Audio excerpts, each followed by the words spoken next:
This is going to be a video tutorial on how to enable or disable graphics acceleration on the Thorium web browser. I will be using a desktop PC for this. Let me jump over to my browser here.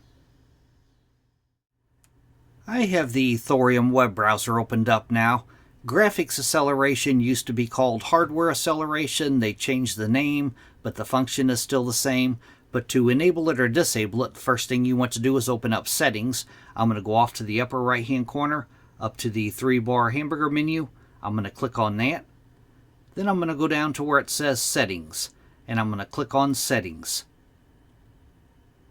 Now on the page that opens up, the pane off to the left hand side, you want to click on System. Then on the center pane, under System, right down here, use graphics acceleration when available. By default, it's probably toggled on as you see mine is, but to toggle it off, you just click on the toggle.